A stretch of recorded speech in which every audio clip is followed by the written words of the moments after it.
नवी सकाळ म्हणजे आशा, नवे उद्देश आणि नवी ऊर्जा. कारण काल झालेल्या चुका किंवा निराशा बाजूला ठेवून आजचा दिवस चांगला करण्याची संधी मिळते. म्हणून सांगते, प्रत्येक सकाळचं हसत स्वागत करा आणि आपला दिवस स्वतःच्या रंगाने रंगवा. तर नमस्कार, श्री स्वामी समर्थ. मी मनीषा, स्वागत आहे तुमचं माझ्या नवीन ब्लॉगमध्ये.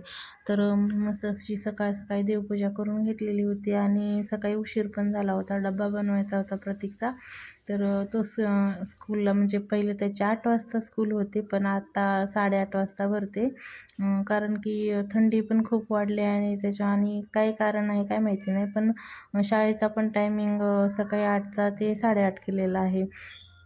तर आज डब्याला भेंडी बनवायची होती, तर भेंडी मी स्वच्छ पुसून कापून घेतली. भेंडीची भाजी करायची म्हणले ना, एवढी झटकीपट होते आणि एकदम कमी सामानामध्ये होते. त्याच्यामुळे भेंडीची भाजी करायची मला एकदम सोपं वाटतं. कारण की सकाळचं एकतर भाजीचं एवढं टेन्शन येतं ना, काय बनवायचं, एक खातं तर एक नाही. तर त्याला भेंडी कापून घेतली आणि मी सोबत चपातीसाठी पीठ पण मळून घेतलेलं आहे. तर चपातीचं पीठ मळून मी साईडला थोडंसं तेल लावून ठेवते, कारण की ते चांगलं भिजलं ना चपात्या पण छान फुलतात. तर मी भेंडी बनवून घेतली. तर एकदम साध्या सोप्या पद्धतीने मी भेंडी बनवते आणि प्रतीकला पण अशा प्रकारचीच भेंडी आवडते. त्याच्यामुळे मग त्याला जसं आवडते तशीच बनवून देते सकाळची. नाहीतर मग तो डब्बा रिटर्न घेऊन आला म्हणजे आलाच. मुलांचं कसं आता त्यांना आवडलं तर ते खातात, नाही तर नाही. तर अशा प्रकारे मी भेंडी बनवून घेतली आणि आज काही शूट घेतलंच नव्हतं दिवसभराचं. स्वयंपाक बनवला सकाळचं, तेवढं रुटीन मी थोडंसं शूट केलं होतं. त्यामुळे थोडंसं म्हणलं चला आता व्हिडिओ बनवून टाकूया.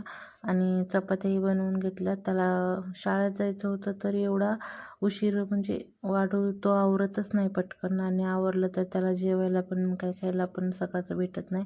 मग म्हणलं चला भेंडी चपातीच खाऊन जातो. आणि इतका पटपट खात होता की त्याला गरम गरम असं पोळत होतं तरी तो खात होता. आणि त्यानंतर आम्ही संध्याकाळी गेलो होतो स्वामी समर्थांच्या मंदिरामध्ये. तर तिथलं थोडंसं एक क्लिप याच्यामध्ये ॲड केलेलं आहे. तर कसा वाटला तुम्हाला आजचा व्हिडिओ नक्की कमेंट करून सांगा. आणि एक लाईक आणि एक सबस्क्रायबर करायला विसरू नका. तर चला तर मग भेटूया पुढच्या ब्लॉगमध्ये. फ्रेंड्स.